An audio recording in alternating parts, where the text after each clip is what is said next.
We've not told Phil we started. He's downstairs, so don't tell him. I've got an old copy of Forty20 magazine here, which has got Ian Boldsworth. This is before I used to write in the magazine. Did an interview with Hacker T Dog off of children's television.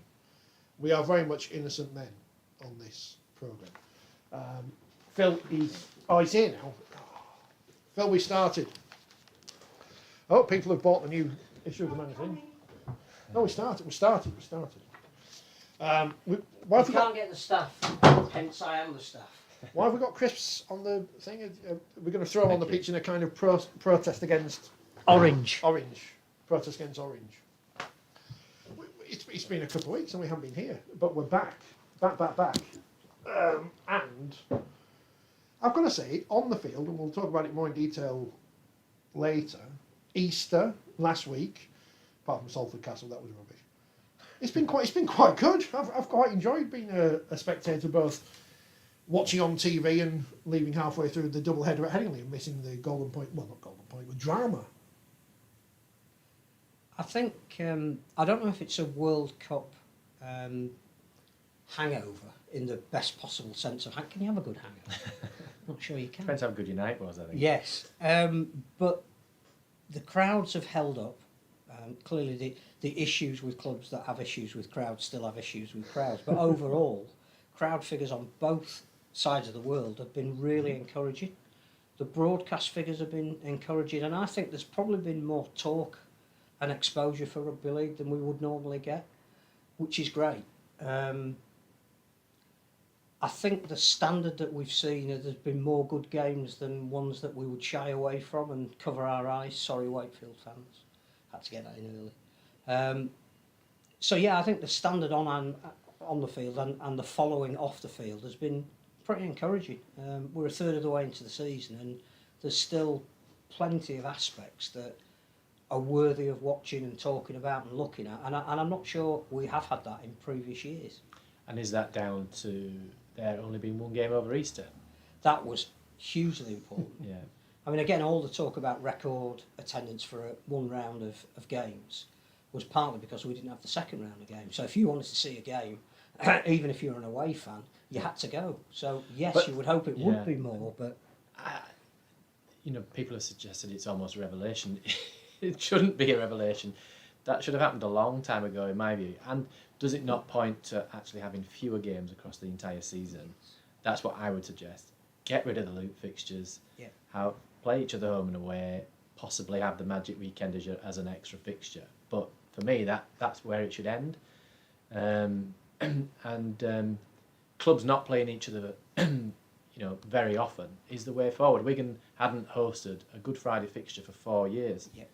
And they got a capacity crowd, so part of which was 6,000 St Helens fans turned up because they didn't have a game on the Monday. Yeah, which was, I agree with you that we tried it. Was it 1998? We had one round. I can't remember. And that worked. So let's ditch it and not do it again for another 15 years. Yeah, we'll definitely have a double round next year. That was in the bad days of Super League before Wakefield were back in, you see. So obviously with Wakefield in, you needed two fixtures. What was it like being a referee over Easter, having two games in such a short period of time? Yeah, it was tricky. Going to France for a full Easter weekend never went down well at home. But you'd often be involved in both a fixture on the Friday, potentially as a referee, and again on the Monday. Sort of in the last few years, they sort of spread those games out a bit, so there was probably only 2 or 3 referees that would double up in terms of 2 games on the field. You'd probably then get an alternative off-field role, whether that be video referee and reserve referee or something like that. So from a physical point of view, not too bad. You're not taking any collisions like the players are, so clearly it wasn't too difficult. Sometimes they had us in on an Easter Saturday to review the Thursday Friday games, to then box those off before going into the Easter Monday games, which really sapped the joy out of your Easter weekend. So no amount of eggs can compensate for that. Yeah, no, I wasn't a fan of it, but for me it's about getting the product right on the field, and the weather again helped over Easter. It was sunny, there were great crowds, there was good quality games, and that has to stay now. We can't chop and change, go backwards and forwards with it. for me. That has to have gone. And the other thing I saw on social media was around this argument that people say, well, if you're on TV, you're not going to get as big a crowd. Well, that potentially disproves that argument, doesn't it? That just because you're on TV doesn't mean that you're going to get a lower turnout. I think the other thing it proved is that when everybody's scrambling and fighting for space and media coverage, whatever that be that social media or written media, if you've got a narrative, so our story wasn't just the game that was played on Thursday, it was how did that game then impact on the two games that we saw on Friday, and how does that roll into the two games we've got on Saturday, and we've still got a game left on the Sunday. There was a rolling commentary that made you tell a story rather than, let's quickly get these games out of the way and let's try and tell the same story again. Absolutely. 2 days later. It was so much... It was almost a template of what should come. Yes. That should be how it should, the season should pan out. It should be one on a Thursday, say, one on a Friday, because obviously you're not going to have the bank holiday Friday, but you then have 2 on a Saturday and 2 on a Sunday and spread them out. And people then can watch them, so people are not going to the stadium like you were saying earlier off air, that we were sort of saying there were 4 games on Friday this week gone.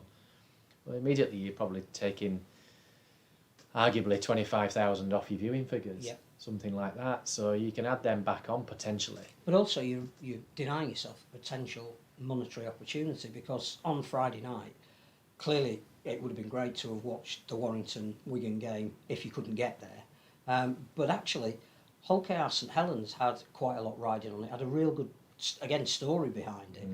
If that had been played on a Saturday afternoon, it wouldn't materially have affected the people that would have gone anyway. But if you just put that on our league for £5, I think you'd have got a lot of people watching it.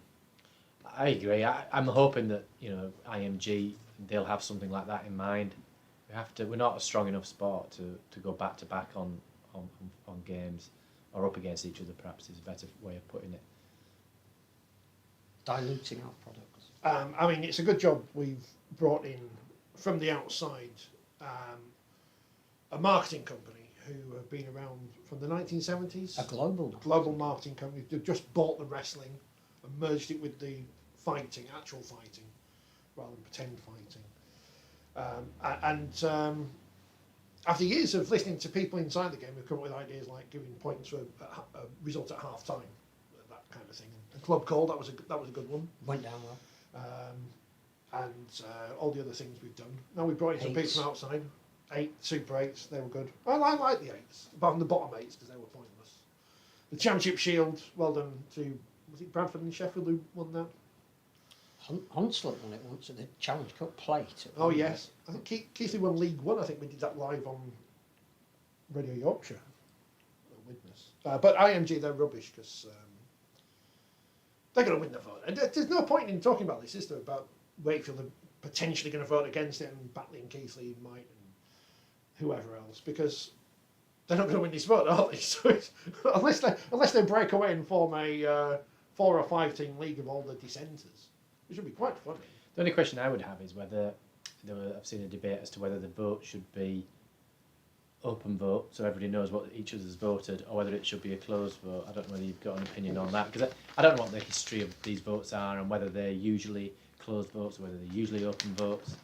If you're talking about transparency as being one of your key tenets of why you're bringing in a grading structure, then it doesn't do any harm to have an open That's my vote. view. I think the more transparent you are, then it proves that you've got nothing to hide. And okay, we know there's going to be dissenting clubs, but personally, I don't see the issue with that, because you're never going to. If you're opening up to a vote, then people are entitled to their views on it. You're not necessarily going to get 100% backing. No, I think the disappointment is that we went into this on the back of the unity tag. But the coming together again of the RFL and Super League, and we're all in favour of RL commercial, and we need to move forward under the banner. And the word unity was used by everybody on both sides. The first vote we're having that's testing that unity, there is 2 or 3 days before the vote, which I think, the vote, I don't think looks to be in any threat whatsoever. Just gives an impression that we're a disunified bunch. Yeah, I'm not unduly concerned about it. I mean, I would counter the word unity anyway, because we went from arguably one organisation was the RFL, then it became and Super League Europe, and then we unified but created a new organisation. So we then had 3 organisations, but somehow that was unified. Why not just have one organisation, or is that just too simple? I get that, yeah, they came together and formed this new sort of company, if you like, but I wouldn't have gone so far as to say it was entirely unity. No. But I think it is a shame that, everybody is entitled to their opinion. You have to say that as shareholders of a company, you have to vote in the manner in which you think will protect those shareholders. And if that is seen to be in opposition to the majority, you still have to maintain that position. I just think we've gone on a bit too long with objections that seem to be around. We want to embrace a minimum standard. It's something we've never done before. We wrote a document called Framing the Future. We didn't fully implement it. We brought in licensing that was supposed to be based around minimum standards. We never really actually properly policed it. We're now going back to a new form of grading, which should be allied and based alongside minimum standards. That is something everyone in the game should want to sign up to. Because at the very least it tells them where they are, what they need to do. It's supposed to be based on empirical data rather than opinion. I'm not sure that it's going to tell us anything we don't already know about every single club and where they sit in a grading structure. So, no, and again, I'm hoping that when those scores are issued, that's transparent, and so the public can see what clubs have scored and where they score and where clubs can improve in order to move forward, and the public knows what that is as well.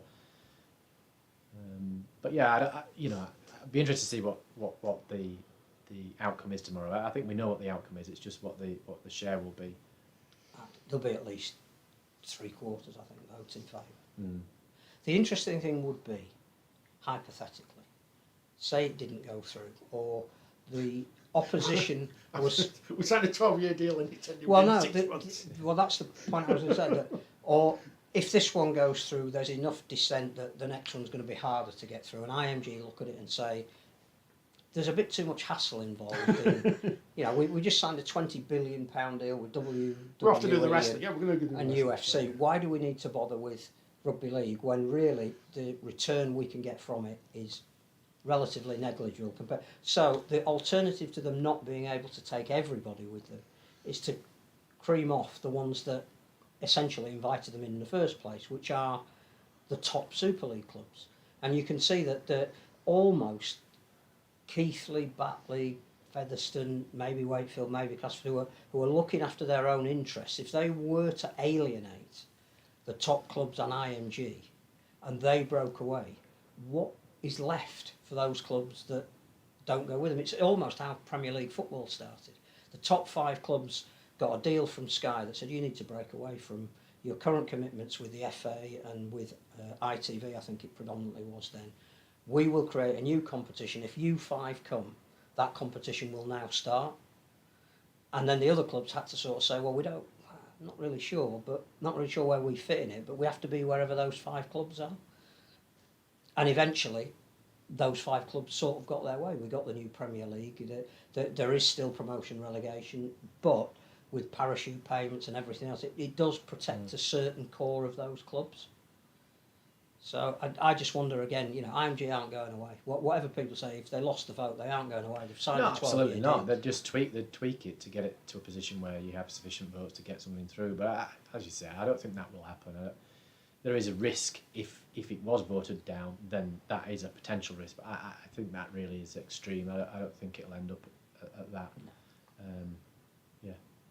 So imagine if Dana White of UFC, I won't use Vince McMahon as an example, if Dana White came in and ran Rugby League, forget Barry Hearn, you get Dana White in, apart when he's doing all the bad things he does. Interesting times ahead. Dana White was a female singer. Well, I don't know who that is either. So He's this chap who runs the Ultimate Fighting Championships. Okay. He's a bit of a controversial figure because he doesn't pay as much to his fighters as perhaps he should do, the amount of money they earn. But then do it fit into Rugby League because the club owners feel the same way. I don't know. Well done to Jermaine McGilvery, who has won Tweet of the Week in League Express this week, but actually for good reason, because he actually tweeted something interesting. Martin Salah couldn't win it because is he still blocked on Twitter? Is he still tweeting Elon Musk? Although his columns are quite interesting about people who work for the RFL who don't tweet about Rugby League enough, which is true. There's been plenty of people who worked in Rugby League for the last few years who tweet about everything else bar Rugby League, mainly golf and Leeds United. But Tim has asked a question about this. Have we seen the birth of a new tackle type, the hipster, he says. Interesting James's take, something and nothing or something. And this obviously refers to Jim McGilvery as well. Talking about these tackles that need to be outlawed, absolutely disgraceful. I know the feeling too well, having been on the end of one of them last season, which left me out for more than 6 months.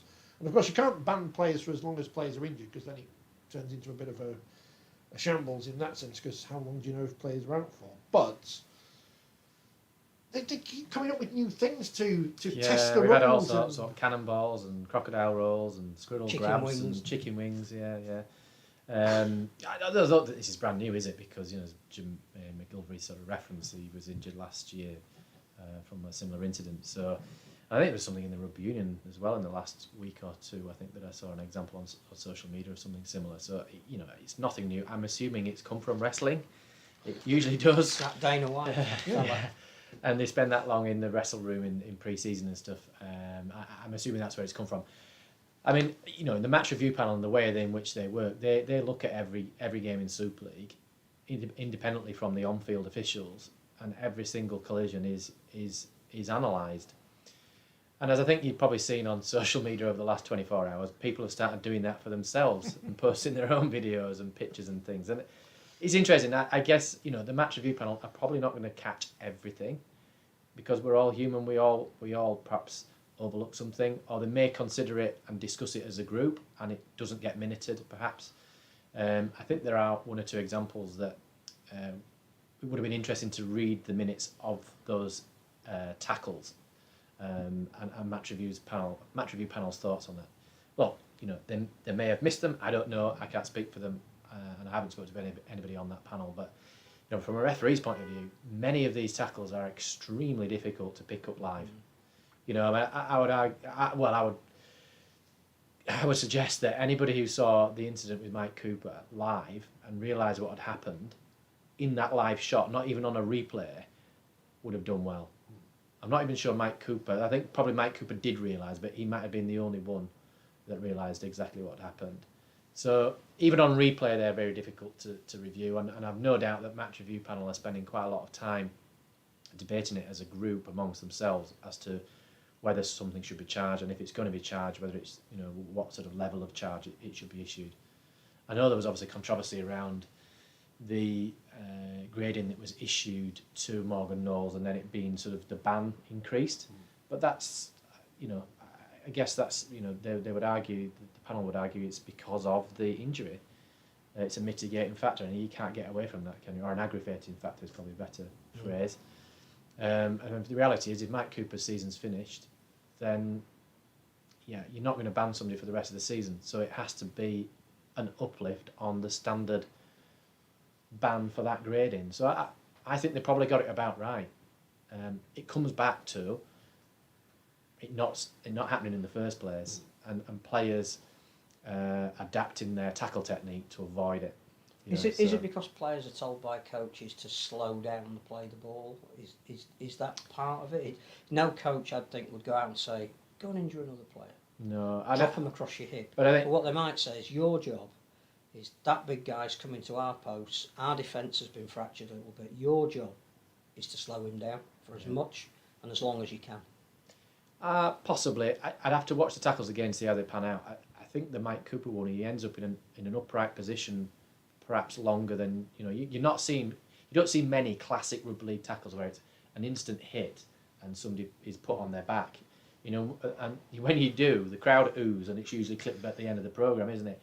There aren't that many one-on-one tackles like that, and so you're ending up with 2 and 3 men in a tackle, and a player in possession still driving forward and still got leg drive, and it is a way in which they can stop leg drive. But I'm not suggesting that any player or coach coaches it. I think it's something where it goes wrong, to be honest. I mean, the other thing you see is where players will lift both legs. A defender will lift both legs and sort of almost chop the legs, and that's incredibly dangerous. We've seen lots of charges for that in the past, and if you look down the charges on a weekly basis, how many times are you saying the phrase dangerous contact? That's not just for things like cannonballs and hip drop tackles. It's for late contact on passes very often. But there's so much that goes on in that wrestle. If you had a quicker collision, then you probably wouldn't have it. Hip attacks. I mean, I know all our wrestling fans who are watching know exactly what the Tony Storm hit attack. That's very dangerous. That's very dangerous. You won't want to be no idea what it's doing. She's Australian. You always blame the Australians for these tackle techniques. That Caitlin Beaver's tackle on Tara Jane Stanley, that was quite good, wasn't it? That was a great That tackle. was the one-on-one front on. That was stretched. yeah. Twice, I think she did. That was fantastic. That was great entertainment. Any other? I do like the fact that, as you mentioned now, people on social media are editing their own highlights and being their own alternative match review panel. I mean, you must have something better to do. Although the fake match review panel is funny, and it is funny to read the comments for those who fall for it. Yeah. And I can't believe they're still falling for it. Yeah. It is funny. But people fall for pretend rugby league competitions with pretend teams in pretend places. So what can you do? Maybe that's why Keithley and Wakefield and Castle, whoever could play in this competition with Pyongyang and Bucharest Bucks or something. I don't know. Are they in? Are they in yet? I think you've just made them up. Oh, we just made them up as well. Yeah. So we'll get some shirts made for them as well. With Bucharest. Is that all the off-field stuff? Oh, there's an England squad. We've got a new England captain. New captains. Yeah, male and female. Jodie Cunningham. Hopefully she's okay because she went off injured in the York Saints game on Sunday and nothing's been said since. So I think we'll know next week, won't we, when the squads, the match day squads are announced. George Williams deposing Sam Tompkins, which makes sense because people calling for Josh Charlie to be in England squad when we're building up to the next World Cup. He's a bit. I know he's the top try scorer, but we want to build a team to. I mean, has George Williams taken over permanently, or is it just for this game because Sam isn't in the squad and we don't Well, yet they made a nice. know who we're playing at the end of the year? Made a video package for him. It's a bit of a waste of time if not. I assume he is. In which case, I'll go back and read the. I mean, are you both upset that you're not in the squad because they picked so many players? If you weren't in that squad, you'd be very upset, wouldn't you? Not quite sure why I do know why they picked 40 players. It's because obviously there's the England Knights competition, which hasn't been named as England Knights. It's England. It's England, but that's strange. The because, European Championship, but with England in. But why have we gone? The whole point, we've had previous tournaments with England Knights playing in a European tournament. Why you can't have England playing Tonga potentially, and then England playing other European teams and pretend it's the same team? No, but it can all come under the banner of England, and I think they picked the 40-player squad because you could almost cut that in half. Well, not half, because you're going to bring in maybe 10 NRL players. So let's assume England are playing Tonga in the 3-match series that we all desperately hope, but we don't know yet, and we don't know where those games will be played, which would be interesting to see where they are. So if you take the top 15 of that 40, add it to the 10 NRL players, that's your England to play Tonga. The remaining players who would normally be named under a separate England Knights banner, because it will be branded as England, because that's only fair to who they're playing, they've now picked them already for the European Championship. But let's say 2025 World Cup. England are playing Tonga at the same time on the same day as England are playing France in a European competition or whoever that may be. To me, that sounds ludicrous. Well, you don't have to play at the same time. But it sounds like something that would happen in rugby league. We're just trying to dress something up that isn't. Why not just make it England Knights? I don't think it's disrespectful to the teams because if you're Serbia, you want to promote you playing England. There is no concept of England Knights. No, I get that, but and if you're Wales and you're Scotland and you're Ireland, you want your players released for meaningful internationals with caps. You need to be playing England. You can imagine as well. But England and France can't qualify out of this tournament anyway. They can play in the final. Yeah, but they can't qualify. It's a qualification for the World Cup, isn't it? Well, it is for two of the teams that the next team, and the ones Yeah. that don't go into another qualification competition in 2024. So it's not a Straightforward. be all and end all. But if England and France get to the European Cup final in France, it'd be very interesting to see who England would pick. It's like Eurovision. If Great Britain took part in the semi-finals, even though they qualified already for the final because we put too much money in. Williams, it says here, succeeds former Wigan Warriors teammate Sam Tompkins, who has confirmed his retirement from Rugby League at the end of the season, which I'd forgotten about. So I'm assuming they weren't picking for the Tonga test, because I thought when the England Rugby Union team picked is it Sarah Hunter for the first game of the Six Nations, and then she retired, I thought it was a bit disrespectful to their opponents. You can't treat an international which you're going to win 60-0 as so some if kind Sam of scored testimonial. 75 tries by the end of the season, Yeah, he's he's not going to be picked. No, for no England. one will pick him. He's not going to have a farewell. Well, in which case I think Well, he could play against Serbia. we should pay tribute to him, because I think he did a good job as England captain. We got to the semi-finals of the World Cup. And No, but I he was a think good leader on the he telly. he spoke well, Yeah, and I think he gave it as much as he possibly could. He played through obvious injury at the last World Cup, but he's never been anything other than passionate and proud to be the national team captain, and he should be feted as such. I know, obviously got a future as a referee as well. Teddy says, no Wakefield players in the England squad, are they biased against championship clubs? That's very unfair, Teddy. Very unfair. But Tom Johnson, he's straight back in there, isn't he? Of course, scoring all the tries. Are they in England? Catalan will be pleased about that, won't they? Everybody else virtually gets a week off to refresh and renew their players, apart from those who are in international. Catalan not only have to provide the bulk of the French team, but they've got to provide some players for England as well. That actually does remind me, actually, because going back to players and punishments, lots of letters in the paper too about Dudson getting 5 games for punching someone on the floor, and Maguire, I'm calling him Macron for some reason, Maguire getting 7 games for offensive language, and the differences between punishments, and should one be weighted higher than the other, and blah blah blah blah blah. It's just a circular argument. You can go on forever, I think. They're completely apples and oranges out there. They're just different offences. Dudson's offence was pretty bad. It wasn't as bad as the incident involving Lance O'Hire. For me, the level of the punch, it wasn't the most severe punch. Don't get me wrong, I wouldn't have enjoyed receiving it. But you know what I mean?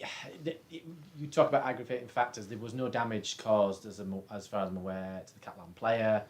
Unlike Lance O'Hire, which would have been an aggravating factor, etc., etc. So, I don't know what was said. No. In the other case, so it would be speculation, but one would imagine, it was highly offensive. Who's to say whether one's worse than the other? It's should someone get a longer ban for having a bet on their team to win, which is possible, than punching someone in the head. It's different rules for different things, and it is what it is. So, letter writers of the League Express, you've just wasted your style. I hope you sent it via email. But had he said something, had the player, I can't remember which player it was now, it was Josh Maguire, yeah. Had he said something that wasn't quite as bad, then it probably wouldn't have been graded quite as high. So, in the same way, the punch could have been a worse punch, which would have perhaps made it, a higher grade. He didn't appeal either. So no. Sort of punishment on the chin and all that.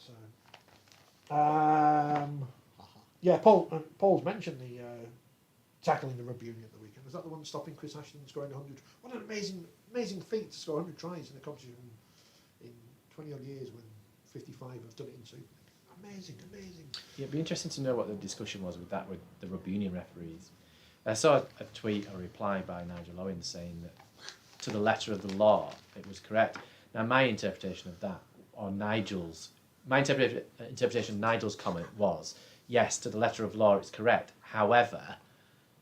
and I think the ... would suggest to me that you could apply it to the letter of law, but common sense would suggest it should have been a try. And it's the same way as there's lots of laws in our game, particularly around the scrum, particularly around playing the ball with the foot, that are not enforced, but we arguably apply it, or referees, or I did arguably on occasions apply common sense. does that include feeding the ball?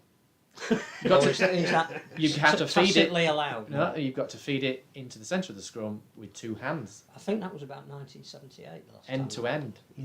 No, it just doesn't happen, does No. it? So you could go through and apply every law if you really wanted to, but you wouldn't really get a spectacle, would you? So I don't know. I miss the days of foot up in the scrum. Now if you're that does still get penalised Yeah. because if the prop strikes before the hooker strikes, that does still get penalised.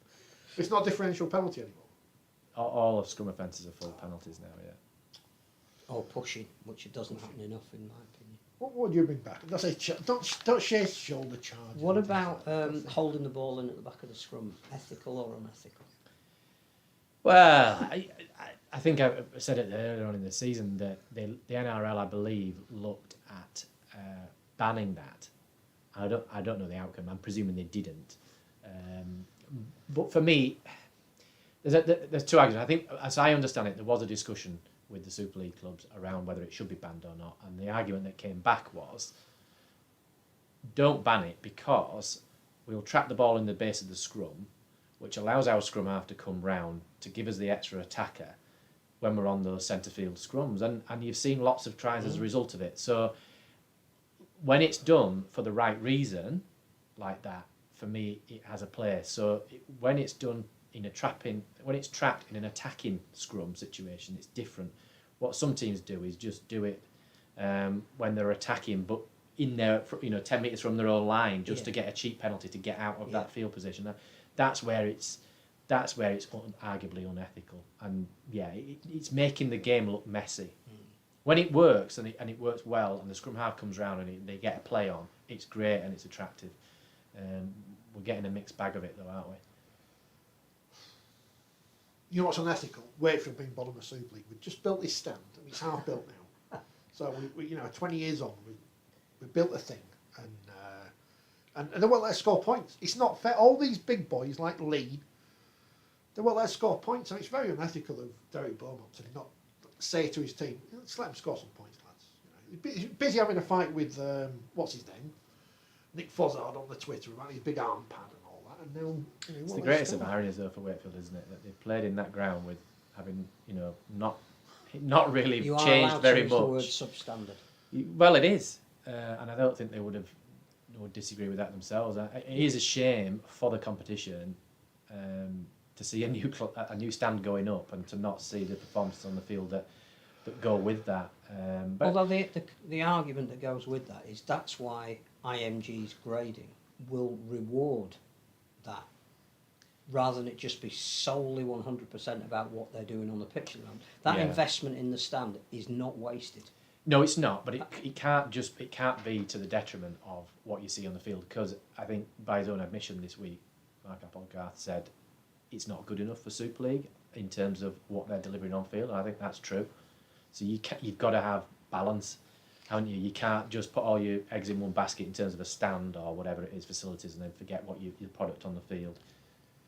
But they seem to make, we talked about this at the beginning of the season when we were looking at everybody's prospects, they seem to make a conscious decision, which economically may be exactly the right decision for where they are, to pare back for this year.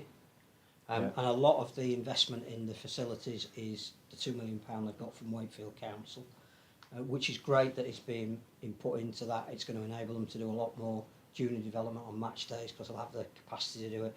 Theoretically, it will give them the chance to have more corporate investment, although you'd have to say that's mitigated against if you're in the Championship. But there will still be people that will want to come and have a pleasurable match day experience that they can't at the moment. I think it's more to do with that they made a conscious decision to not have a big enough squad, and they made a conscious decision to promote a coach who was going to be put in a very difficult position to manage that squad. And those chickens are coming home to roost now. I agree. Well, it's not a surprise for most people in the sport, is it, that Wakefield are the bottom of Super League? I think the issue is that they just can't score points. They're competitive for 30, 35 47 minutes. in 9 games is pathetic. Yeah, but then there's no other word. They're exhausted with no reward, and that defensive effort has taken it out of them. And attacking wise, there's no go forward. 5 games out of 9 without a point, and averaging just over 5 points a game, and that includes did they score 26 in round 1? So if you tip that out and average it out, it's even worse. I don't know what the answer is. I mean, this. I get the impression they're standing by Mark Applegarth. Which really they have to, because unfortunately, if he was dispensed with, and we have to remember that James Ford is in the background, who's waited at least 10 years to have an opportunity to coach Super League. So if they did decide to move those two around, and I still think they'd find a place for Mark Applegarth to go back to looking after the reserve grade and the pathways. I don't think they'd dispense with him, but that virtually would be the end of his head coaching career as a Super League coach, which would be very harsh. Because I'm not sure what more he could have done. I'm not sure. I'm not sure it would have been the job I would have taken if I would have been Mark Applegarth, but he may not have really had much choice, because you have to show an intent by throwing your hat in the ring, and then when you get given the nod, you sort of take it. I don't know. They almost look like, it almost feels from the outside looking in that they've preempted where the game's heading in terms of IMG, and they may be gambling on, if we do get relegated, we get the new stand, we've got an academy, we've got X, Y and Z in place, we feel that we're a strong enough club to get back into Super League. That's a big gamble to take. That they then are proposing to vote against the IMG proposals. It is, and then you've obviously got an outgoing chairman, owner, chief executive. Sorry, yeah. The thing about that is, if you're going to bring new investment in somewhere along the line, and there is potential in a city that doesn't have a professional football team and quite a good catchment area outside of the fact that we know already about Featherstone and Castleford being on their doorstep, there is quite a lot for Wakefield to go out south of the city, going on to that border with South Yorkshire. That you would say that if you're going to tempt an investor in to take over from Michael Carter, then a grading system whereby it isn't solely about we need to spend the salary cap and buy the best players we can might be an attraction. So again, why necessarily would you vote against a proposal that would put off a future potential investor when you're looking to withdraw from your position? So they will have their own reasons for doing it, and there'll be some assurances that they've asked for that they possibly don't feel they've got about how they would get back into Super League, having invested in the ground. But I think the issue is for whatever reason, and again I suspect it was economic, a lot of their high earners went at the end of last season. That may or may not have been a really wise thing to do, to get rid of all of them at once. But the quality of player they could then bring in with the salary cap they were working with was never going to replace those players. So we shouldn't be surprised that with a couple of injuries, particularly to spine positions, their squad was exposed to the extent that they've had to take 4 loan players from other Super League squads that are not 100% dissimilar to their own. So they're taking the players that can't get in. Yeah, are the academy players at Wakefield any worse than the academy players at Wigan? I mean, obviously, Wigan win academy grand finals or whatever, so that's not a good example. But let's go with Huddersfield. It's Huddersfield and Hull. But if you're a Wakefield academy player and you're thinking, hang on a minute, why can't I get in the first team? They're not losing, they're not winning, they're not scoring any points, and yet they're bringing in somebody else from outside that arguably is not much better than me. Why don't I get? Why don't I get a go? And maybe, well, they have to go to France apparently. Yeah, and I saw that tweet. But why not give them a go? Because what can you lose? Mark's Applegarth suggested this week about players, particularly in that second half, almost taking the wrong choice, not playing for each other. Actually, maybe just give a bit of youth a go and see what you get. It can't be any worse. Well, I mean, I've had... particularly for the next 2 weeks, they've got Warrington and Wigan, haven't they? Or Wigan and Warrington coming up. And then they've got Hull after that. Nobody would bank on them securing a win in those 2 games. So maybe the next 2 games is an opportunity to blood some youngsters and do something different. Something has to change, is what I'm trying to get to, because you can't keep doing the same thing. If it was the coach. Well, I mean, he's been given a deck of cards, but I don't know how many of those cards he selected. But the thing about that is he knew when he took the job that he had a relatively weak squad, that most people were predicting they would finish 12th. That squad has been slightly reduced by injury, but it's not his fault that he's got that squad. What I'm saying is, if it's the end of his head coaching career, that'd be really tough on him. I agree. I mean, again, looking from the outside in, my impression was that the players last season had an influence on the decision to get rid of with poaching. Yeah. So I'm then wondering, well, hang on a minute, you've got rid of your coach, now you've got a new coach, and you're not winning, you're not performing. I appreciate lots of players went, senior players went, and they have got injuries. But you'd have to ask those players that were involved in in that feedback process. Well, hang on a minute. You wanted change. You've got change. You're not keeping your end of the bargain up. I think I saw a slight change this week from Mark Applegarth in that he put pressure back on the team. I think probably for the first time this season. The danger with that is you've then got to go into training on Monday and mould this group together. You do, but I think what you saw was because you're a rookie coach, then players will turn around and say, "Well, who are you to tell us?" Mm. You've gone in the press and you basically said some of us aren't trained. So which one of us do you think aren't? And then how do you? I think that'll be obvious from those who aren't picked, won't it? I mean, Tex Hoy wasn't picked at the weekend, was he, against Leeds? I don't know if he was injured. I think he's injured, yeah. Yeah, but I don't know. It's a difficult situation. I don't know what the vibe is amongst the Wakefield fans. I saw Michael Carter's message, I think, today. Not great. I think I can understand Michael Carter's frustration in so much as that for the last, however long he's been in charge of the club, has said we need X amount of fans to be able to spend up to the salary cap. And I don't think he's criticising, well, he's criticising the fans who are having to go on Facebook and Twitter and whatever, he is. But how many of those are actually paying to go to the games? Well, I have to say, those that aren't. My experience of being an official going to Wakefield, particularly as a touch judge, because you hear more of it, is you actually hear, the number of times I heard Wakefield fans having a go at Wakefield players was far too often. So I actually think Michael Carter has a valid point. He does, but it's a bit naive when you've lost 32-0 at home. Yeah. Well, I would say, and I'm not going to say the coach is perfect, because obviously you can't have a record of 0 and 9 and be perfect, but professional rugby league players in an elite competition must look at themselves and think, we haven't scored points in 5 games. How have we not scored a single point? Teams do not defend perfectly against Wakefield and then fail to defend perfectly against every other team in the division. So you've got to stand up to yourself and say, whatever game plan the coach is giving us, and Scully's been in the studio a million times to say what players do and what coaches say, and what players do, that's nothing to do with what the coaches say. Those players can't come out there and somehow not score points. I just can't reconcile that in my brain. We can get on the coach's back as much as you want, but if the players aren't performing, and I've got my ideas, and I've not seen Wakefield live this year, so it's unfair for me to say, and I'm in a privileged position where I wouldn't have to pay if I wanted to. Well, I use my wife's season ticket, so she. There are players who I'd have nowhere near the club, and it's obvious who those players are, or some of those players are.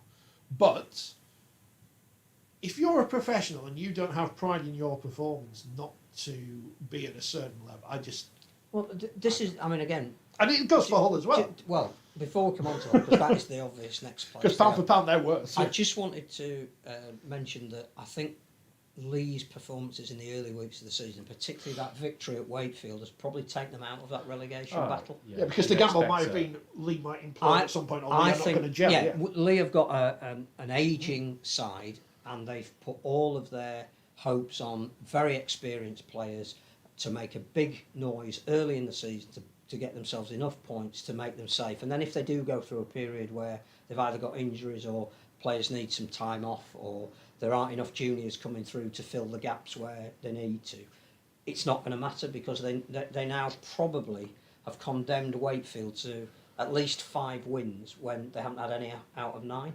That is possibly already enough to save Lee, I think, this season, which is a massive credit that we're a third of the way in the season and the promoted team have done enough to stay up. So I think that probably needs mentioning.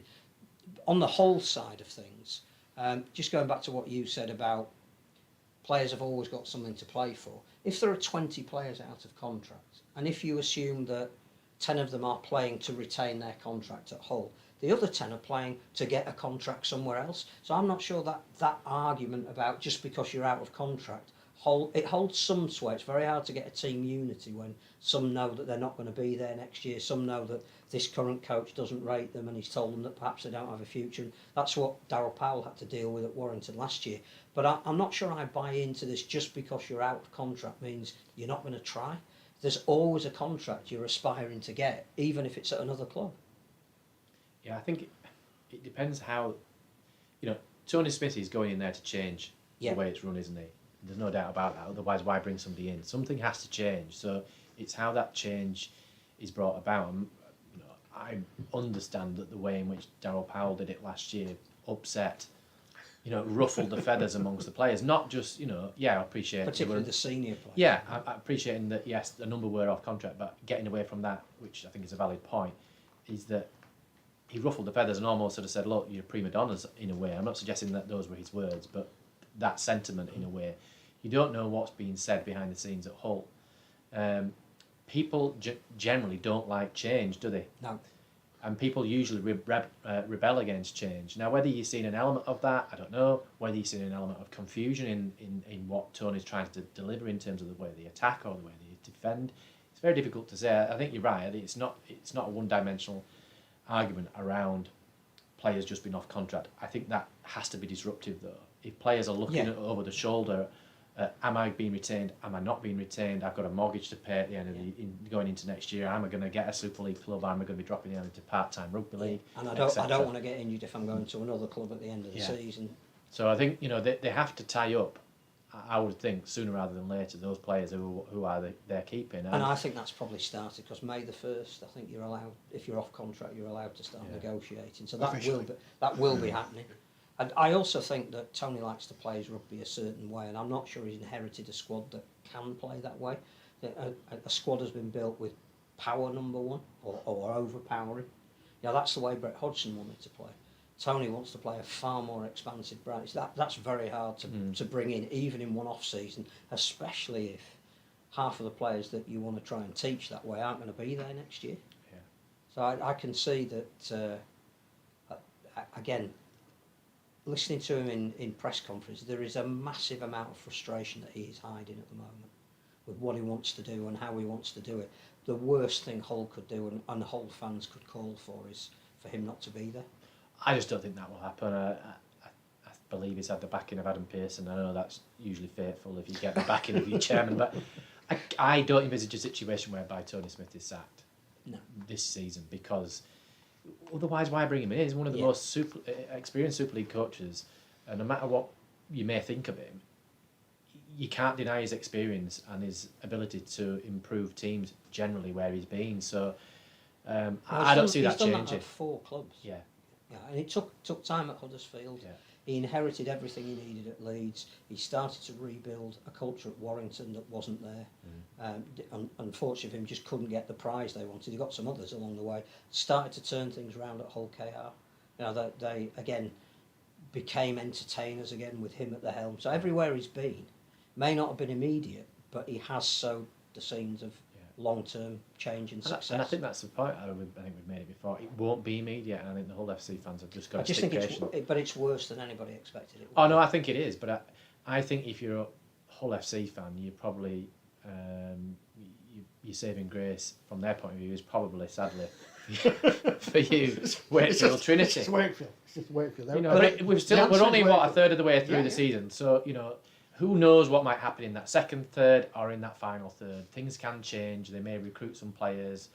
They may suddenly start finding a little bit of form. They pick up one win and it snowballs into 2. You just don't know, do you? But the trouble is, though, again, to find some players, there has to be finance. And one of the things Mark Applegarth said after Sunday, when he probably was the most open and heartfelt he'd been in all the press conference he gave, he did talk about, we're looking for recruits, but it will be determined by economics. Well, again, depending on which pool you're allowed to fish in, will or won't change your fortunes. If Corey Hall going out and Will Dagger coming in arguably didn't improve the squad, which is no disrespect to Will Dagger. They just weren't bringing in somebody who was better than Corey Hall.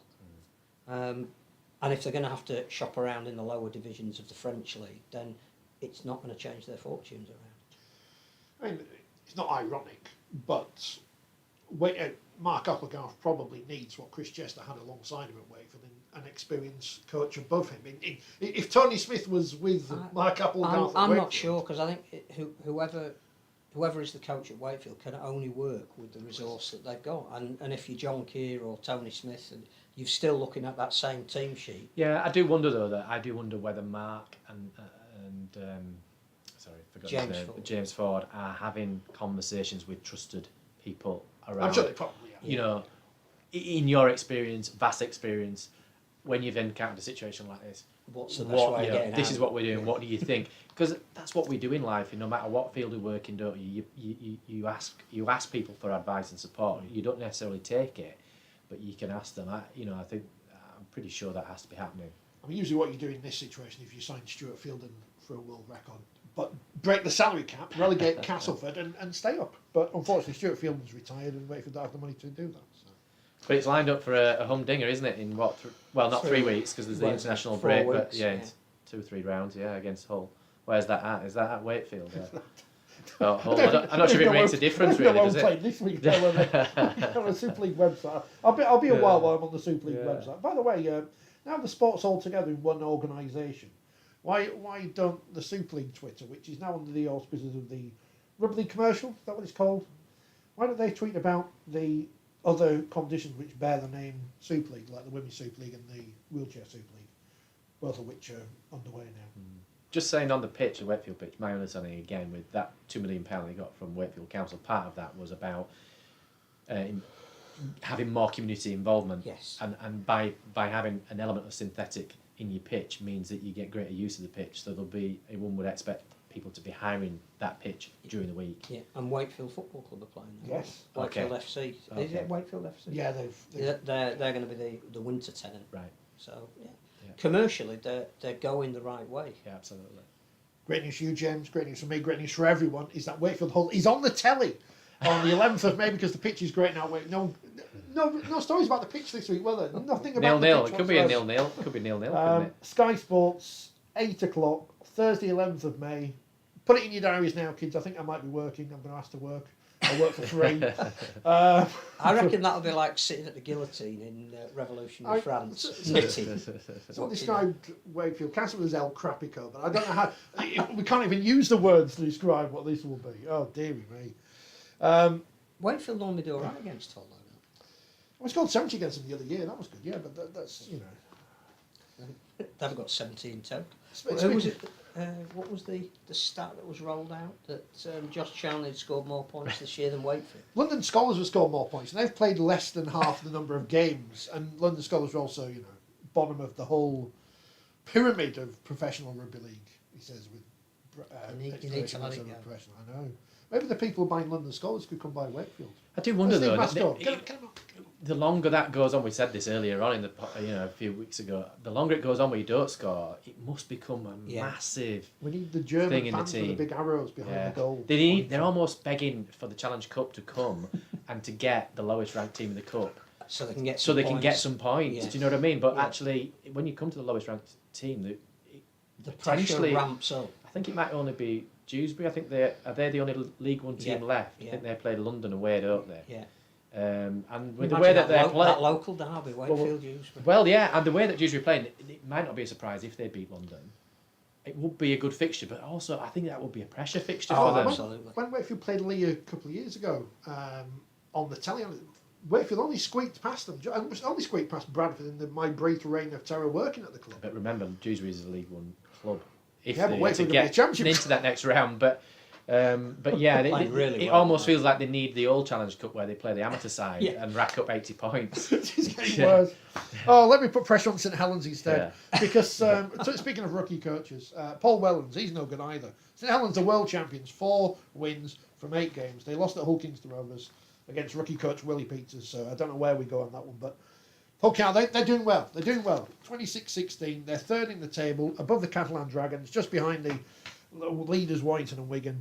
Let's praise Hull Kingston Rovers. Carson says we should make Pray for Wakey t-shirts. So. It's beyond that. It's beyond that now. The thing about Hull KR is that they've got a settled spine, and all 3 good enough to be picked for England's extended squad.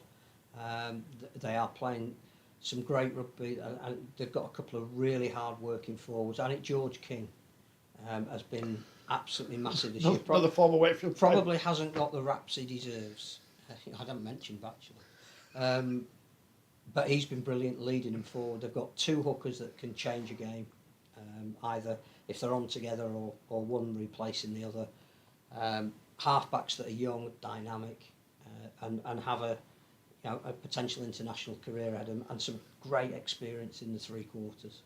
And you put all that together and you keep those on the field for long enough and you'd start winning some games. You've got a passionate home crowd to play in front of. You know, they've beaten St Helens, Wigan and Leeds at home already this year, which, you know, at the start of the season, you go, who are, you know, three of the bigger teams that we're going to get at our midding, and you've already beaten all of them at home. That is seriously impressive. But I think towards the back end of last year, forgive me if I'm wrong, they were losing quite a number of games. Tony Smith ended up leaving. So, you know, whatever Willie Peters is doing, he's doing a good job. But I think you make a really valid point about the settled squad and the spine. But I think they're probably exceeding their own fans' expectations at the moment, lying in third in the table.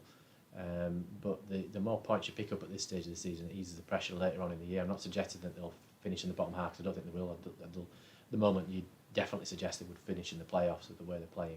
2 half-backs coaching them, so they play relatively attractive. Their initial instinct isn't to grind their way to victories. They're given a licence to play. Lachlan Coote, who could well be in his last year at full-back, is recapturing some of the form we saw when he was at St Helens. It's a good. Their recruitment has been as good as it could be within the terms of the budget that they operate in. And again, I reckon that's the difference perhaps between, you know, Hull, who seem to have a bit of a stagnant squad that they need to prune desperately. Hull KR over the last couple of years have brought in exactly the right sort of players. They've got some young local talent starting to come through as well. Of the two, one model's clearly working at the moment. Yeah, and I think there's lots of positive stuff going on off the field as well. Yeah. The rebrand I thought was good. I thought that it was a good rebrand, and the directors that appear to have brought in, I think they've announced this week that they're going for planning, I believe, on a 3G pitch. Which again opens up It community use. looks rather tightly squeezed into that corner, to be honest. It sort of eats into Craven Street to me. But anyway, you know, I think you're seeing positive signs. Which in the way again, in which going the clubs back to run. where we started, is this all on the back of IMG? Because virtually every director who's come in have said, I've been prepared to invest because I can see the direction of travel the game is going in. I can see we own our own stadium. I can see that we've got a structure within our pathways now that is going to get local young kids through. I'm happy to invest in something like that because we're not going to become a yo-yo club that's looking over our shoulder worrying about relegation. I think arguably yes, but I would suggest it was already happening anyway. But I think it's probably continued because, you know, who's the investor that's coming into Wakefield to take over from Michael Carter? You know, and where are all the other investors? That's no good, is it? You know, where's the investor taking over at Hull to take Adam Pearson's role? Exactly. Because, you know, some Hull FC fans have questioned his role because, you know, their continued underperformance. But nobody's coming forward. He keeps saying in all of his interviews, "I'll go tomorrow if somebody comes in and." Yeah, and can how many replace clubs? me. How many But clubs do there you isn't hear that? That's what I'm trying to say. So I think you're possibly right with the IMG, but I think it'd be wrong to suggest it's just because of that. But I look at clubs like York as well, who I know we'll talk about as regards the fantastic start with their women's team. But if you talk to Clint Goodchild about his aims and aspirations for York, he's not just looking at the league table. He's brought Andrew Henderson in on a 5-year deal to put everything in place that he thinks that club needs. They don't just look after the women, they're embracing the fact that the women are an integral part of what they're doing. Before the game on Sunday, they had a networking event for women, you know, within the city, so they could all meet each other and high flyers, and you know they've got this link with Uganda that you know Lindsay Anderson is flying out to Uganda with 5 of the women's players and a media guy to talk about opening up avenues that are nowhere near York. They don't have to do that. Yeah. But Clint Goodchild, we interviewed him, didn't we, at the women's launch, he's saying that all of this is because the future is about developing a club rather than developing a team that might win promotion in 1 year and then it's not sustainable. I think you can see that though, and I think they've been building for a few years. But I think the stadium has been massive. Yeah. But I think you're right. Have you ref there? Yes. It's good, isn't it? Yeah, when I got dropped last year. But it's a great facility. Yeah, no, it's a great stadium. It's a great stadium. It is. I didn't mean to bring that up. No. I got dropped that many times. I can't. You know, over the last few years, they all blend into one. But no, it's a great stadium. It was a good game actually. They played Batley. It was a Monday night TV game, I think. They don't get massive crowds though. Well, they got 1,000 for the women's game when the men were. They did, playing and that's what I was going to say. It's strange. Why was that because it was on Sportsman or whatever it was on? Why do you have the women playing at the same time as your men's team? Well, I mean, then you've got Leeds Rhinos women playing on Friday away at Huddersfield at the same time the men are playing in Leeds. It just doesn't make any sense to end up like That's that. what IMG have got to sort. We've got to get curtain raisers, or Scheduling is I think ridiculous. Bradford women played after the first team. That's got to be the model, surely. Yeah. Either before or after. Yeah, if people are coming for a day out and experience, then if they want to get in early or stay later and watch an extra game, then they but can. don't play a team whose men's team are also playing at the Yeah, same why time. did Leeds and Huddersfield play on a Friday night? The women's game. I I know it's suspect that was Huddersfield's a home Huddersfield's game, invitation, but they don't usually play their games at the John Smith. So Yeah, but jumping back to St Helens and the men's team, I think Yes. I reckon some of the Saints fans will start getting pretty anxious because they play Warrington this week. big game. Massive Big game for both of them. Because Yeah, we all said how Warrington react to their first defeat will tell us a lot about them. yeah. I think I'm presuming it's at St Helens.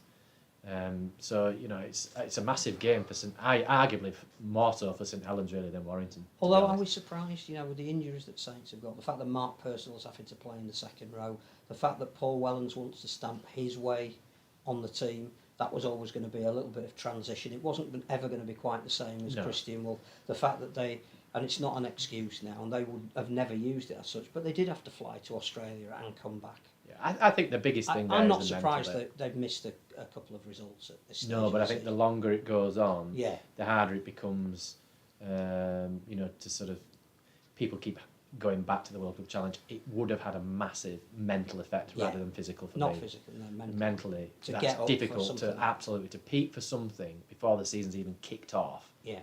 to win it, and then think right we go again the week later. That is incredibly difficult. Well, it's Easter, isn't peak it? performance.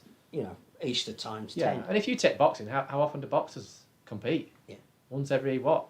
Year? I don't know. If it's AJ about every 2 years. Yeah. So I mean, it's a silly example perhaps, but one. Yeah. No, but you're right. And so there was always going to be that. I do think they've been a bit unfortunate with injuries as well. And they've not had many injuries over And the last few years. They've the been other quite thing lucky. that they have been unfortunate with, which is entirely their own making, is their discipline this year doesn't seem to have been that good. And I don't know what the overall cumulative total is, but I reckon they've probably had more players banned so far this season in terms of the weeks that they've missed than any other team. Yeah. I think boxers are a bit like racehorses. The very tippy top ones you only see them a couple of times a year, but all the other ones, they're out there working all the time. Usually in Are we the allowed to mention horse? Fife Vellum contest at Wolverhampton. They're there every day. Well, that's something super. Wigan beat Warrington in the massive game on the telly on Friday, which was exciting. 13 points to 6. So obviously that's it for Warrington now. Playoff intensity. I'm Yeah, told. great crowd. Record crowd. Yeah. For Warrington. Yeah, I didn't see it unfortunately because I was at a wedding, and I think you were saying earlier you were at the Leeds game, and this is the point we talked about earlier on. It would have been great for lots of people to watch that game. I've seen the highlights of it on the Super League show, and I've seen some of the the talk around some of the video referee decisions, which I don't really get. I do get. I get that they're controversial, Pierce, Paul? but See can't it? Pierce Paul. Wishbone tackle. Yeah, that's what I was sort of suggesting Yeah. earlier on about the match review panel. I've not read the minutes. I understand that they're probably not in the minutes, so I wonder what the discussion would have been. I would suggest that he doesn't take it beyond the normal range, but don't get me wrong, I wouldn't like my legs to be pulled in that situation either. So, if it's been missed, I'm not suggesting it necessarily has, but I'm sure they'll be having a conversation behind the scenes. What we do need to do is pay tribute to Wigan now, because that was on the back of the derby and all the emotion that was invested in that. To then go to Warrington, it wasn't quite Easter because there was a bigger gap for the next fixture, but that was almost how do you back up your best performance of the season? They backed up with the second best performance of the season. They've had 3 derbies probably consecutive, haven't they? Mm-hmm. They play Lee into St Helens into Warrington, and they've got 3 wins. So you can't argue with that. On the scale of how good a match is, that was a good match. Salford Castleford, not quite as good a match, not quite as exciting. No, a I match, did see that. But Salford won, and Castle still rubbish. But again, that was a tired Salford side that gutsed out a victory, which goes the absolute opposite to the way Paul Rowley likes to play. But I reckon he would have been as pleased with the way that they held on and won that game as he would if they'd, well, when they ran in 60 at Hull, which is what they love to do, entertain. In terms of building a team to be there when it really matters and to be able to play a style of game when it's knockout rugby, I reckon he'd have been really pleased with that. But I think he referenced that it was almost an Easter weekend for them, didn't he? I think they played on the Saturday, didn't they? Not the Sunday. So, and I think usually if you play on a Thursday, you usually don't play on a Sunday, do you? So it was no different to any other Super League weeks. I think that was perhaps a bit not quite again, right. But Castleford. Well, the backdrop of the game was just, it was too much. Oh, Andy Lass has got a job interview tomorrow. Andy Lass going to get the job. It's all based on this game. It's not obviously based on But are Castleford breathing a sigh of relief like Hull are that Wakefield Wakefield exists? exists? yeah, I would imagine so. I think everybody would be who's towards the bottom end of the table. But Cass aren't offering enough. And he has chopped and changed his team a But little again, bit. this is one of the arguments about licensing when we had before, is that teams don't have to offer too much, they just have to offer enough. So, yeah, hopefully the IMG plan takes account of that, because what we don't want to see is teams towards the bottom end of the table, and I appreciate it's not all on performance, just doing enough. No. Just doing But enough off field and on But field. that is going to affect what grade of B licence you get. So you are going to have to be on your game. I don't know. Is Andy Lass going to get the job? Still no. I mean, I wouldn't have thought so, Still because no he was white gonna get smoke at Weldon Road. If he was going to get it, they'd have announced it by now. I think Because you I can't think just he's say, gonna oh, get it. it's off this game off, that game off. I think he's going to get it because he's the man in situ at the moment. And again, a bit like Hull, they've got, was it 14 players off contract at the end of the year? That they need to be deciding what they're doing next year and the year after, and they need a degree of stability. Yeah, it's just, I just think the whole thing's a strange situation, isn't it? Because would Castleford have appointed Andy last without Lee Radford? So, you know, if had there been a Probably not. vacancy and he applied, would they have appointed him?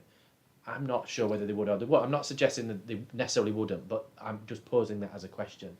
But if finance is tight, do you want to pay somebody off if you don't have to? Do you want to pay a larger salary to somebody to bring them? I would into the suggest club? not, which I think. Which is why I think he'll get the job. I think he will get the job, but I think he'll get it on the rest of this year plus next year, and and then they'll probably reconsider again. I'm not suggesting that he won't then get renewed, but I don't imagine they'll give him a 3 or 4 year contract. Is if Lee Radford had told them in the close season that he wouldn't be re-signing at the end of this year, that any major change they were going to make, including where Andy last fitted into that, would have happened before the season started, not 3 weeks in, because there's not a lot Cass can do at the moment. No, but I think if you're a club building, you have to have half an eye on your head coach leaving within a relatively short time frame, and you have to have a succession plan. It can't always be head coach and assistant leave the club and you bring in new people.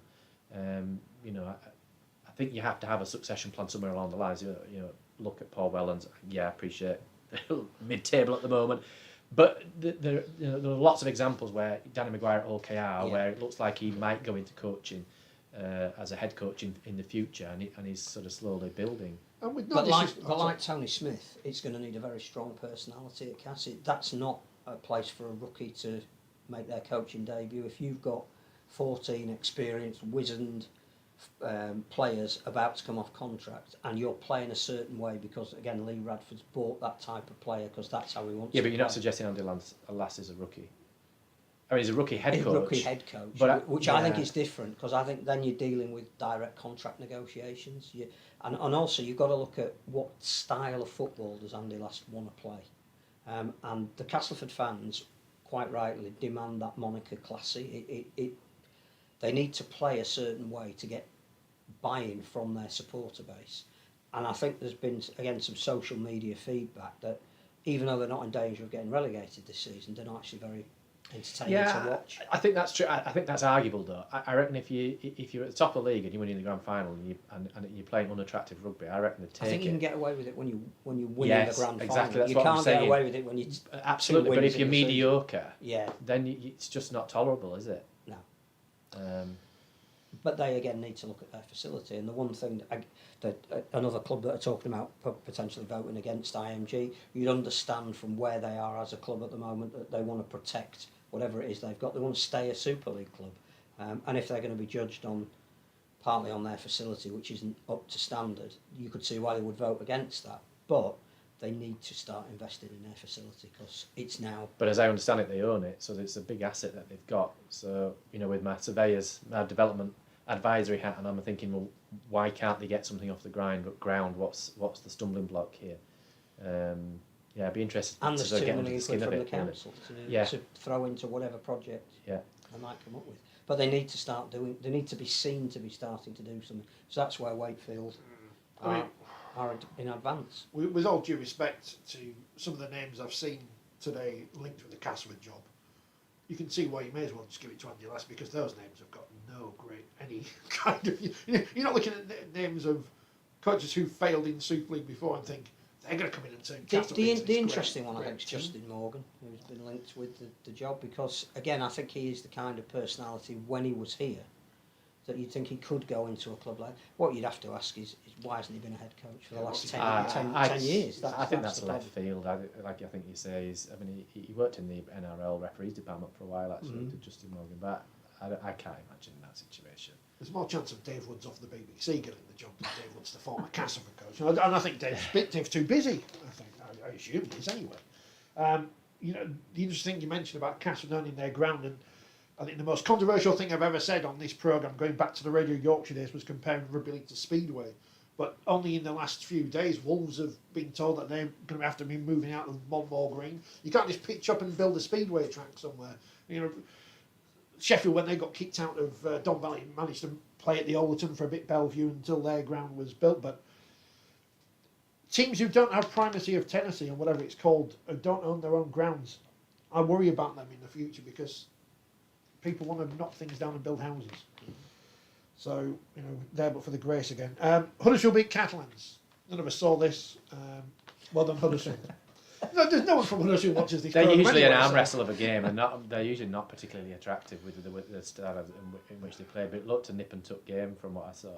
I think more people at Huddersfield than at Salford on Thursday night, so maybe they'll go there to see the Leeds Rhinos women. We'll talk about it in a minute, because in the Championship, well done, Bradford Bulls. They're the official dual reg partners of Leeds, aren't they? One of the official dual reg partners. And Batley have got a player on loan from Leeds who scored lots of points in that game. So that was good for Luke Hurley. Well done, Batley. 21-16. Doesn't make any sense, that, does it? Dual reg, but then your loan players. And then one of the players who was at Bradford the week before played for Leeds on Friday night. Halifax beat York. Toulouse beat Keighley. Fev won at London. Whitehaven beat Newcastle. And Widnes beat Barrow. Halifax, Bradford this week in the Cup in a reverse. Well, it's the same at the Shea as they played in the Cup and the league the other week, which Bradford won. But it's almost fair to say that if you're not going to get promoted, which you don't think either of these teams probably will do at the end of the season, that getting to Wembley would be a bigger carrot on the end of a stick. So well done to them. Massive. I know that Batley are potentially two games away from playing at Wembley in the 1895 Cup, and they certainly won't be taking Keithley lightly, not least because Craig Lindo coached there. But because they're at home, because they've just coming off a win at Bradford, because I think he has quite categorically said, which may even have been in a column in a magazine, that that showpiece occasion is something that as a squad they are aiming for. Oh, definitely. How fantastic would it be to see Batley at Wembley, and imagine, with no disrespect to any of the other teams or anything, but Batley Halifax. But that's the purpose of that cup, isn't it? Yeah, the purpose of that cup to is for people the hell out of that. or clubs that are not necessarily going to achieve success on the field in terms of winning a trophy or in terms of promotion to Super League.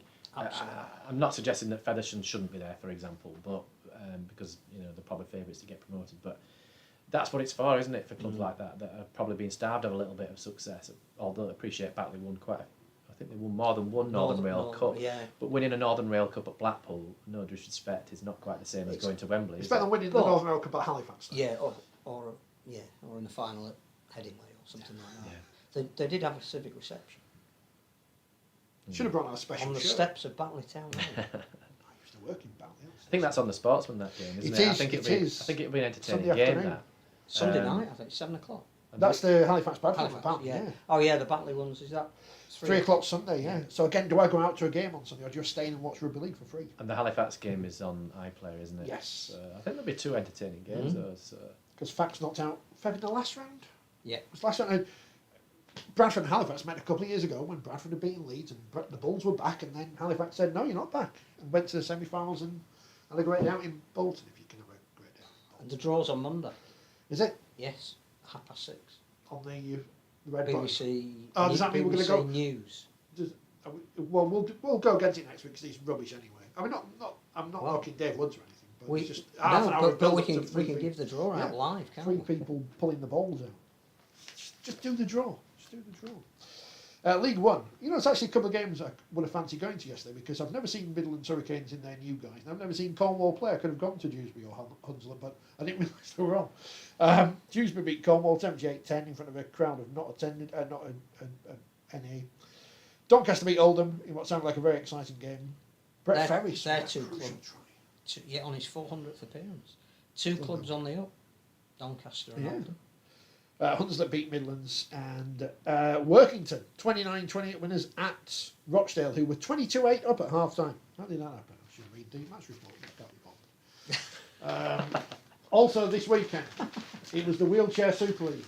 It was we can't say really magic weekends. Afternoon in Birmingham. Central Inclusive round it was. Central I Inclusive. see the AFL have copied the idea, haven't they?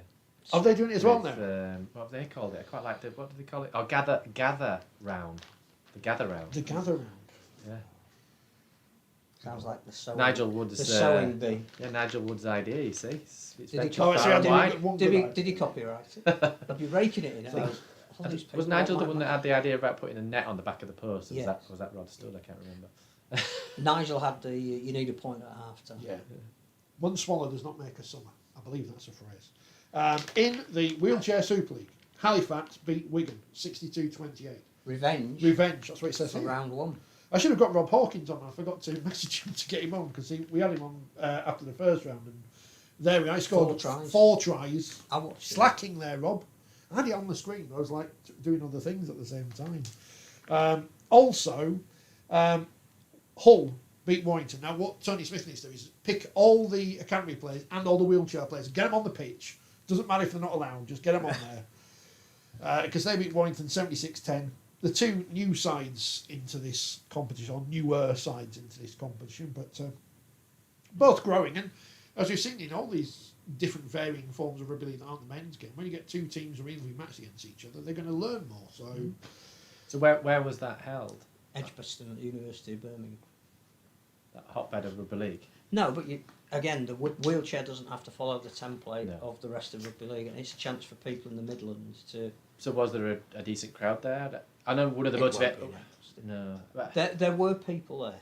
Yeah. The part of the problem I think in getting a bigger crowd was it was the end of the Easter holidays, so the students weren't there. They wanted all the sports science students to come down. I mean, in terms of growing the game, they're growing the number of teams, aren't they? Yeah. How do you grow the spectator base? I suppose is where. But I think one of the things that they're right to do on the back of winning a World Cup is take it round. So it'll be in Newcastle the week after the running Magic. It's going to back to Manchester where the World Cup final was and down to London. So no, I think it's a great concept. It probably just needs some time to bed in. We don't want to do it once and then never do it again. So Leeds won again. Nathan Collins scored half of their points. If you've not seen the interview I did with him after he won the Young Player, he was very upset to be the Young Player of the Year. I wanted to be the Player of the Year. That's the kind of hunger. I love him. He's great. Josh Butler, great off the bench. Yeah. Lewis King and Joe Court, brilliant for London. Well, we saw him at the heading league the other week. He was just walking past us. Josh Butler off the Freya Levy against Jodie Boyd Ward. It was worth watching just for that. The new Leeds captain scoring a couple of tries, it says here. Sort of scored one of them, then had to do something else. Won't go anywhere near her. It's dangerous. She says she's going to come on the podcast, but I don't know. The Women's Super League, it says, going back a page. Leeds York, that part of that double header at Headingley a couple of weeks ago. Great way to start the season.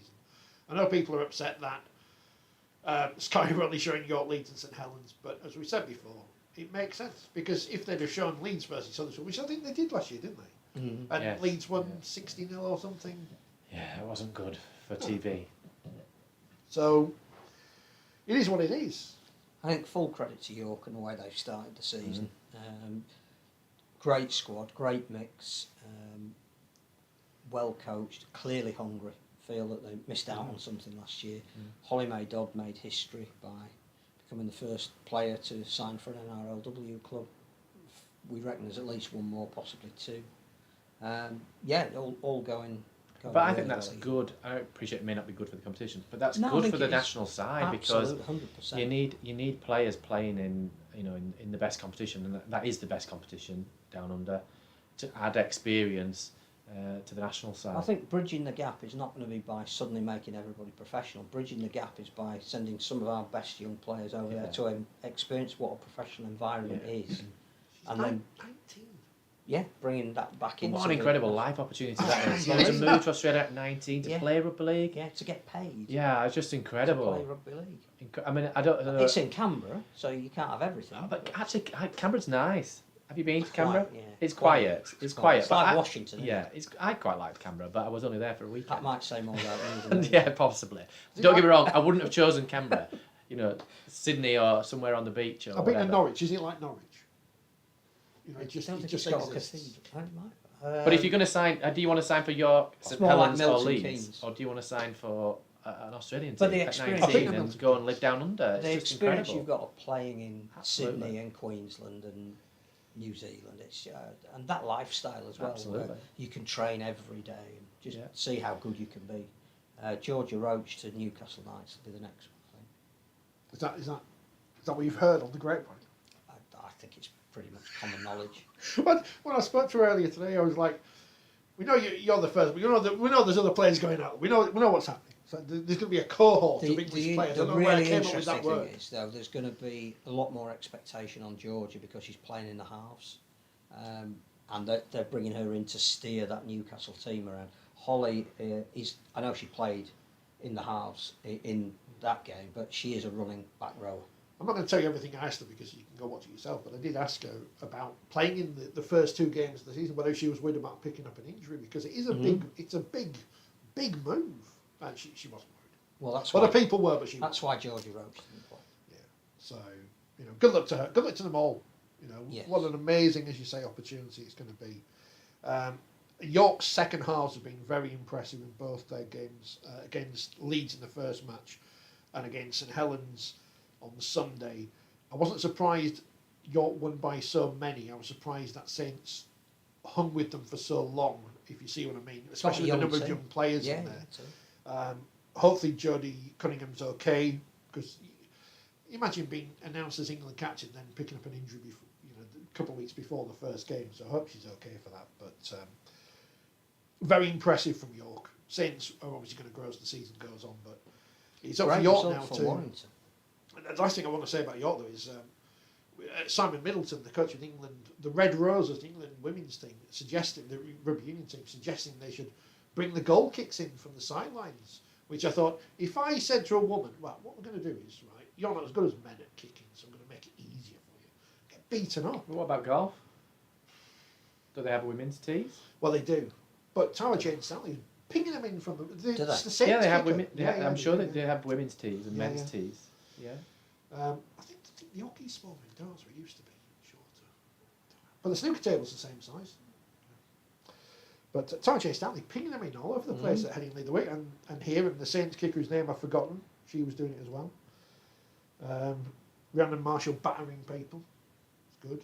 You like her? I do. When she got done for other contrary behaviour, I thought, what's she done now? But it was just a shoulder charge, so it's all right. When it came, because I thought the other contrary behaviour, I think it's going to be swearing or beating up a referee or something. But no, it's just a shoulder charge. But yeah, very good result for Warrington, and I think they'll probably be disappointed that they didn't win that one against Wigan, because they led for a long time. I seem to remember. He says, looking at the paper to tell me, 16-6 up at half time, but point against Wigan, who are obviously one of the established sides. Interesting to see where Warrington got. I think they've got Cass in the Cup this week. Yes, they have. There's some interesting games in the Cup this week. That's one of them, because you'd expect Warrington will win that one comfortably. Alton Huddersfield is an interesting game. Huddersfield obviously off the back of being hammered by Leeds on Friday, which again I don't understand why they took to the John Smiths when you knew that was probably going to be the outcome. They were at Alton, who, as we know, are a good side. Won the championship last year, but didn't get promoted because they didn't. So that's going to be a fascinating game. And Cardiff Wigan, because we don't know what Cardiff are going to be against.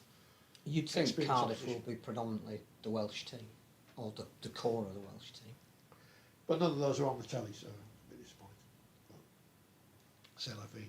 Liam Bradford drew 12 all. Salford, which I was tempted to go to this, and then again, since York was on the telly, so. But Salford picked up their first win, beating Castleford, and Featherstone beat Barrow. So, I think some interesting games this week. It's an interesting competition.